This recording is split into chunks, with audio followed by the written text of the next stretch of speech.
Bien, entonces, esta clase trata sobre exploración radiográfica en cirugía bucal. Básicamente es hacer un repaso de todas esas técnicas radiográficas y ver cómo se utilizan al momento de evaluar un paciente para hacer cirugía.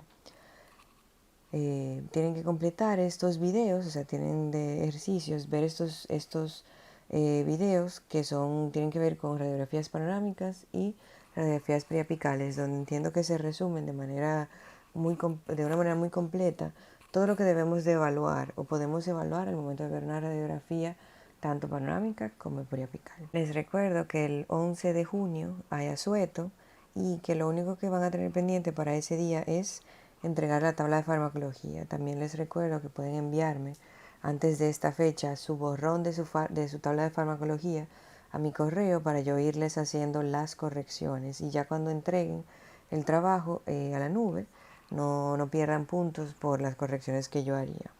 Bien, entonces, antes de empezar a hablar específicamente de radiografías, es importante repasar sobre cómo podemos cometer errores que nos pueden llevar a no tener un diagnóstico completo. Dentro de esos errores tenemos lo que es la elongación y el escorzamiento. Entonces, la elongación es cuando obtenemos una imagen como esta en la cual los dientes se ven súper alargados y por lo tanto no podemos tener las zonas que necesitamos ver al momento de una radiografía, que son el ápice, el hueso alrededor del ápice, la corona y la raíz por completo. Entonces, esto ocurre porque se le da una insuficiente angulación a la cabeza del tubo, o sea, el rayo X se angula de manera excesiva.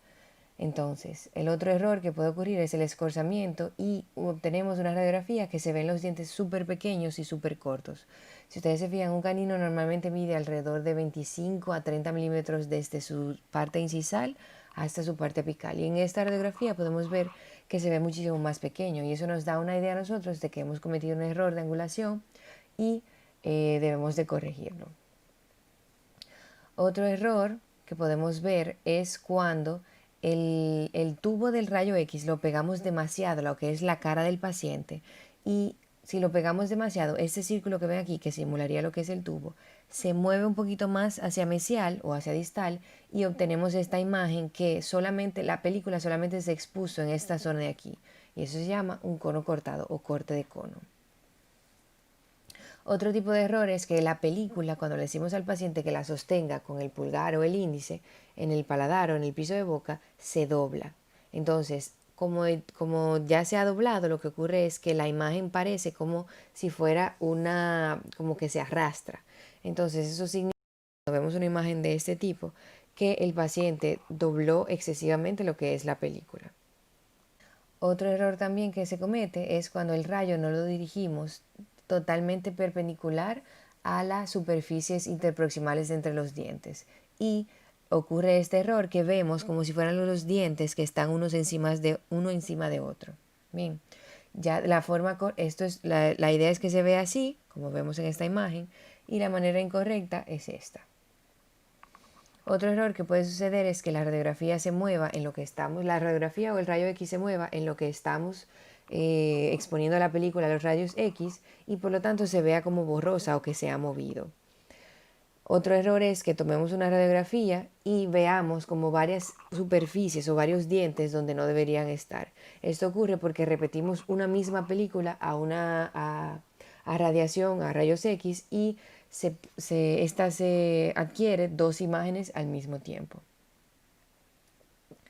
Otro error es cuando no lavamos la película de manera eficiente luego de haber sido procesada por el revelador, agua y fijador y se manchan las películas con una mancha café amarillento. Otro error que puede suceder es que a través de la película, de la lengüita que se levanta de la película, penetre lo que es saliva e interrumpe lo que es el proceso de revelado y fijador y por eso se ven esas manchas negras. Hay veces que destapamos la película muy antes y lo que se evidencia es que se vela lo que es entra luz a la película y se le entra luz blanca a la película y por lo tanto se ve así negro en comparación con el resto de la película al momento de introducirla el, en el revelador. Entonces, Tenemos estas técnicas que son las intraorales: periapical, aleta de mordida y técnica oclusal. La técnica periapical es aquella que se logra a través de la técnica de bisectriz o paralelismo. Bisectriz es aquella que, tomando en cuenta los ángulos que se le pueden dar al rayo X, se logra, dependiendo de la zona en que estemos, se logra tomar una radiografía periapical. La técnica de paralelismo es aquella que se utilizan los colimadores o kit de XCP para posicionar la película y el diente entre la película y el rayo X de una manera más eficiente. Con la técnica de paralelismo logramos disminuir significativamente lo que es el porcentaje de error. Por lo tanto, es más recomendable utilizar un kit de XCP a utilizar la técnica de bisectriz. Fíjense que esta es la imagen que debemos de obtener siempre que vamos a tomar una periapical. Podemos evidenciar la corona, la raíz y todo lo que es el hueso alrededor del ápice. Entonces, ¿qué usos yo logro darle a una técnica periapical? La colocación de implantes, hacer tratamientos de canal, evaluar lo que es una fractura o un trauma, evaluar lo que es la morfología radicular, si una raíz está muy curva o si esa pieza tiene o no algún tratamiento endodóntico. También puedo evaluar la profundidad de una lesión cariosa. Entonces, con eso me refería a el kit de XCP. No es más que este kit de anillos y de brazos indicadores que posicionan el diente entre la radiografía y el tubo de rayos X. Y funciona de esta manera. Este video me lo pueden pedir por correo y yo se los puedo enviar sin ningún problema. Entonces, el objetivo de la técnica de paralelismo es que el paciente muerde en la aleta de mordida, o sea, en esta parte de aquí, y eso permite que se mantenga más estable lo que es la radiografía y que por lo tanto el rayo yo lo ubique, y donde yo lo ubique, dependiendo del aro de este anillo, ya yo estoy completamente segura de que el rayo le va a llegar a la película por completo. La diferencia entre un color y otro es que el amarillo es para posterior, el azul es para la zona anterior y el verde es cuando se está utilizando endodoncia y el rojo es para hacer una técnica aleta de mordida.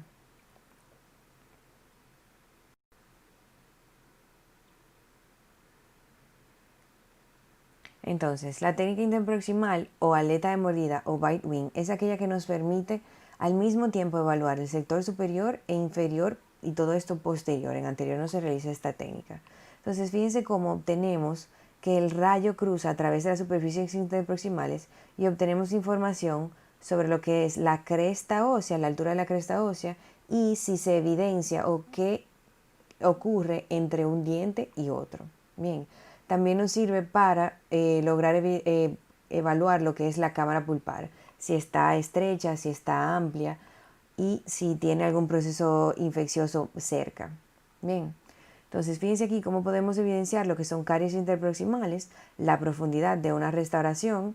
Si hay una restauración clase 2, por ejemplo, que abarque esta zona de aquí, podemos evidenciar si ha quedado un escalón luego de hacer la restauración que nos indique que en ese escalón existe y que por lo tanto hay que removerlo. También nos ayuda a ver, diagnosticar algún pulpolito o alguna calcificación en la cámara pulpar. Entonces, la técnica oclusal es aquella técnica que se utiliza una película, en vez de la número 2, utilizamos la número 4. Bien, entonces, esta técnica recibe el nombre de oclusal porque el paciente muerde la película y entonces el rayo se activa cuando el paciente está mordiendo la película. Bien, entonces, estas son las imágenes que obtenemos a través de una radiografía oclusal y nos ayuda en un mismo tiempo a evaluar una lesión grande y evaluar varias zonas al mismo tiempo. Bien, también si un paciente tiene trismo, que es cuando los músculos se inflaman y el paciente no puede abrir bien, podemos introducir la película más fácil, una película oclusal, y como quiera tomar una imagen, obtener una imagen que nos permita concluir qué es lo que está pasando con el paciente. Podemos ver que en una zona anteroinferior, en una radiografía oclusal, fíjense cómo una radiografía periapical normal, pequeña, lo que nos evidenciaríamos sería solamente esta parte de aquí. Fíjense cómo la técnica periapical se compara a una radiografía cruzal y obtenemos una imagen que abarca más estructuras anatómicas en una sola toma. Entonces esto es todo en inferior. Fíjense cómo aquí tenemos esta zona radiolúcida. ¿Por qué? Porque la lengua es lo que se ubica ahí y al no ser un tejido duro se ve oscuro. Esta es una radiografía en superior. Fíjense cómo, de nuevo, comparamos una radiografía periapical. La única zona que nos mostraría sería esto. Bien, entonces en comparación con toda una radiografía oclusal, obtenemos de nuevo una mayor zona, un campo visual con una técnica oclusal que con una técnica periapical.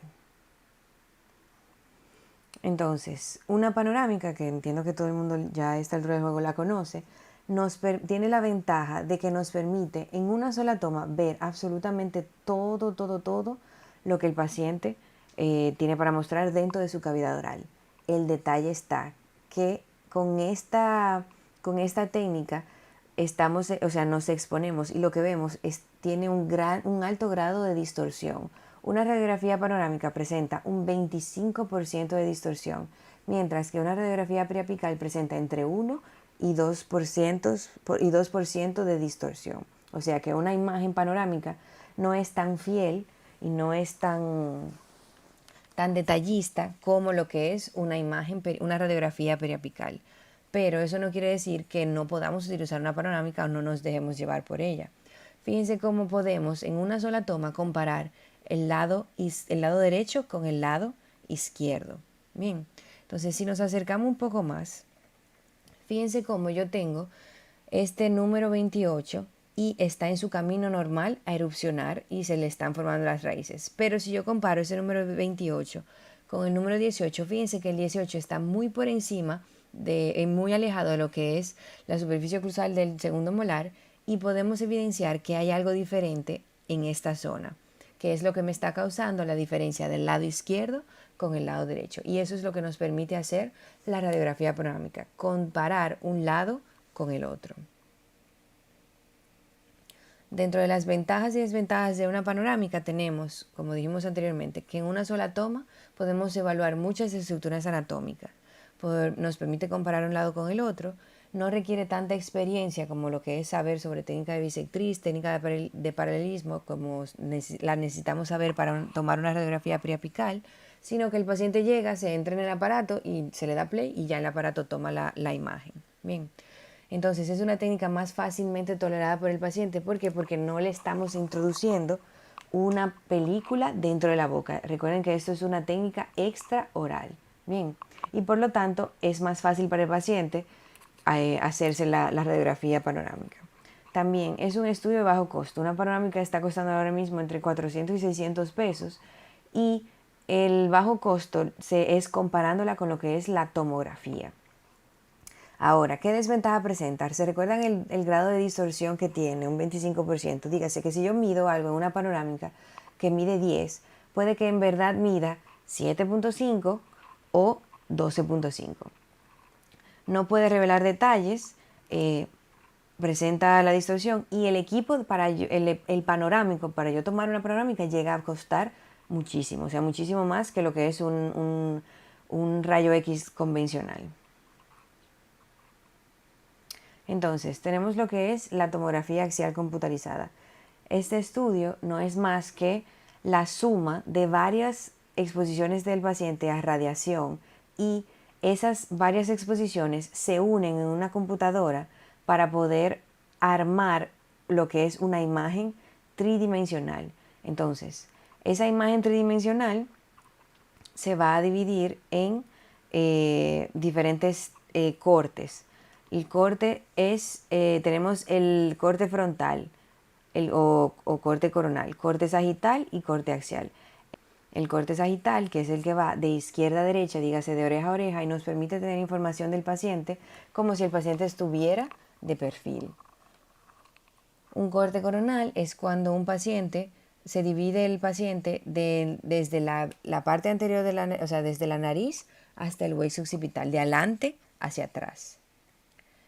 y el corte axial es aquel que divide el paciente de arriba hacia abajo.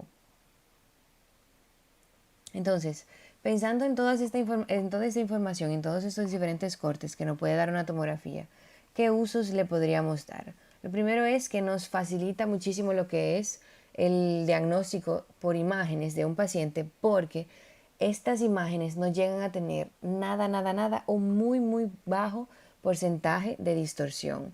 Y esto nos permite ir muy confiados de lo que yo vea en la tomografía es lo que me voy a encontrar en el paciente durante la cirugía. Se puede utilizar para evaluar fracturas, dientes que aún no han erupcionado y alguna patología en los maxilares. Se utiliza también en implantes porque un implante es un cuerpo tridimensional y yo lo voy a colocar en otro cuerpo tridimensional, por lo tanto la información que yo necesito es imágenes tridimensionales, que es lo que nos proporciona la tomografía. También se puede utilizar para determinar la calidad ósea que presente el paciente. Dígase si es un hueso muy compacto, muy cortical o un hueso que es muy membranoso, muy esponjoso. Entonces, fíjense en este caso. Tenemos esta paciente que llega para hacerse, ella refiere que quiere hacerse la extracción de su tercer molar del lado derecho. Pero ¿qué pasa? Nosotros obviamente evaluamos un paciente y esto es lo que vemos de manera clínica. Esto y esto. Pero si yo tengo a este paciente, ustedes entienden que necesitaríamos alguna imagen radiográfica. Ustedes dirán, bueno, tiene esta restauración, tiene este espacio déntulo, podríamos hacer preapicales o podríamos hacer panorámica. De primera intención, todo el paciente que llegue a nuestras manos debe de tener se le debe de indicar lo que es una panorámica. ¿Por qué? Porque con una panorámica obtenemos una visión global de lo que está pasando en el paciente actualmente. Bien, y en una sola exposición a radiografía obtenemos toda esta información. Entonces, fíjense que la paciente viene por la extracción de este 48 y este 18. Pero si nos vamos un poquito más a detalle y hacemos un poquito más de zoom, fíjense que en esta zona de aquí tenemos lo que son restos radiculares del número 24. Y si nos fijamos acá, también hay una zona un poquito parecida a lo que son las demás raíces de los molares. Por lo tanto, cuando observamos este tipo de imagen, lo que podemos hacer, como recordando que la panorámica no nos da tantos detalles, lo que hacemos es que tomamos radiografías periapicales. Fíjense cómo aquí visualizamos lo que es como si fuera un ligamento periodontal y raíces. Esto nos confirma a nosotros que ahí hay un resto radicular de ese premolar. Estas imágenes se utilizan para evaluar lo que es el tercer molar y su cercanía con el nervio dentario inferior. Entonces, fíjense aquí cómo obtenemos esta imagen y podemos evidenciar que dependiendo de la radiopacidad o la radiolucidez de algo que veamos en una radiografía, podemos concluir, podemos ver a qué se parece esa radiopacidad, esa radiolucidez. Y básicamente ese color medio grisáceo se parece al color que vemos en la zona radicular de un diente. Por lo tanto, podemos concluir o llegar a la idea de que eso que está aquí es un resto radicular. Entonces, fíjense cómo si evaluamos en la radiografía panorámica, la paciente ha perdido el número 46 y este molar de aquí junto con este está en posición mesial. Al preguntarle e indagar un poquito más con la paciente sobre su historia odontológica, ella refiere que sí, cuando pequeña perdió esta pieza y esta pieza. También es importante relacionar lo que es el examen clínico con el examen radiográfico. Fíjense que la razón por la cual uno se fijó en esta zona de aquí es porque tenemos esta encía que no está cicatrizada y que la paciente no refiere haber pasado por ninguna extracción recientemente. Entonces, para evaluar este resto radicular y pensar en qué acceso quirúrgico vamos a hacer, si vamos a abrir por vestibular o vamos a abrir por lingual, nos podemos ayudar de lo que es una radiografía oclusal. ¿Por qué? Porque la radiografía oclusal, en este caso en inferior, nos da el detalle de todo lo que está en vestibular y todo lo que está en lingual.